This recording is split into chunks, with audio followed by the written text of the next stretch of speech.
El propio avance de la ciencia puso en entredicho algunas de las tesis fundamentales de la ciencia moderna que habían inspirado el materialismo mecanicista.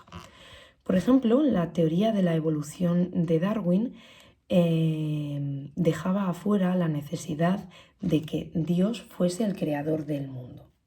En cambio, para los materialistas mecanicistas sí se necesitaba un creador. ¿Por qué? Porque el movimiento era ajeno a los cuerpos y a las realidades materiales. El movimiento era siempre extrínseco y era el efecto de un cuerpo interactuando sobre otro cuerpo.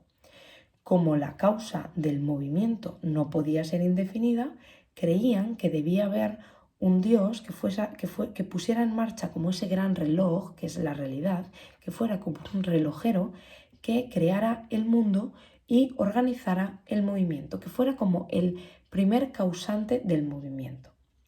De hecho, Newton cree que el movimiento tiene que tener un primer impulso que permita al menos a los planetas circular en sus órbitas. En cambio, para Darwin no se hace necesaria la existencia y la creación. ¿Por qué? Porque la vida orgánica, ha podido surgir a partir de la vida inorgánica. Sabemos hoy que nosotros, que somos vida orgánica, seres con vida propia, seres vivos, venimos del carbono, del polvo de las estrellas. Eso era impensable para los materialistas mecanicistas. ¿Por qué? Porque creían que toda la realidad se reducía a procesos naturales. Creían además que todo el movimiento era un cambio de lugar, un movimiento mecánico, un cambio cuantitativo, y reducían todos los movimientos posibles al movimiento mecánico. En cambio, las tesis materialistas mecanicistas no podían explicar entonces los saltos cualitativos, ya que el materialismo mecanicista entendía que la naturaleza y la realidad estaba sujeta a unas leyes deterministas. Creían que los procesos y los fenómenos que acontecían en la naturaleza y en toda la realidad podían ser conocidos con arreglo a esas leyes y que además podrían ser predichos. O sea, conociendo estas leyes, lo que pasaría en el futuro podría ser predecido. En cambio, esto implica que habría cierta regularidad en la naturaleza, porque si las leyes que gobiernan la naturaleza se mantienen constantes, no puede haber surgimiento de cosas nuevas. En cambio, la teoría de la evolución de Darwin contempla que puede haber saltos cualitativos en la naturaleza. Mismamente las mutaciones, los ojos verdes, es el surgimiento de algo nuevo, que no se reduce a todo el contenido genético anterior. O sea, que los cambios cualitativos no son reducibles a cambios cuantitativos, como se creía el materialismo mecanicista, al reducir todo tipo de movimiento al movimiento mecánico. Luego además la teoría del caos, el hecho de que algunos desastres naturales no puedan ser predecidos, ponía en jaque esta idea de una naturaleza y un desarrollo de la naturaleza constante y regular.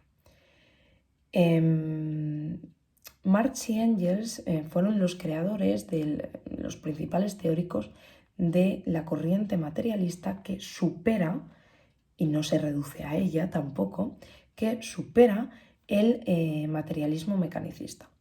Marx y Engels criticaron el materialismo mecanicista por caer en la vulgaridad.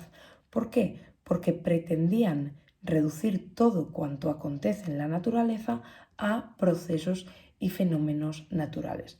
Entonces, del mismo modo que el hígado segregaba bilis, de modo análogo podríamos decir que el cerebro segrega pensamiento. Pero ¿es el pensamiento reducible completamente a determinados estados fisiológicos del cerebro? A esa tentativa de ser tan reduccionista es lo que Marx y Engels llamaron materialismo vulgar. Pongamos un ejemplo. Para explicar esto hemos dicho que el propio desarrollo de la ciencia hizo que se refutaran algunas de las tesis centrales del materialismo vulgar. Y esto fue así porque el progreso de la ciencia, la superación de la ciencia moderna con teorías como la de Einstein y la de Darwin, cambiaron los propios conceptos que se tienen de las entidades materiales y científicas. Por ejemplo,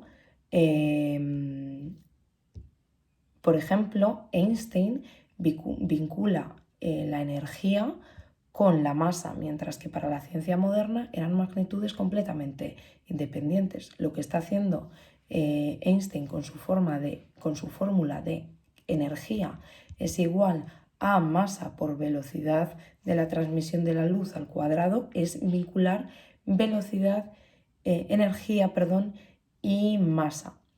Además, también se reconfiguró la noción de tiempo y espacio, mientras que el tiempo y el espacio para la ciencia moderna y para la física newtoniana eran valores absolutos, Einstein demuestra que son valores relativos, que lo único que se mantiene constante es la velocidad de la luz. Pero ahora bien, este cambio de comprender la materia, de comprender la velocidad y el tiempo, ¿con qué tiene que ver verdaderamente? ¿Tiene que ver únicamente con los procesos de nuestro cerebro? ¿O tiene que ver con que las ideas científicas cambiaron porque hubo nuevos instrumentos que permitieron poner a prueba mediante experimentos las tesis de Newton y refutarlas y por tanto hacer progresar a la ciencia? Pues efectivamente hubo ciertas condiciones materiales que permitieron a Einstein y a Darwin afinar sus teorías con respecto a los teóricos anteriores. Hubo pues mismamente el desarrollo tecnológico permitió diseñar mejores instrumentos y por tanto mejores experimentos para poner a prueba las tesis de Newton.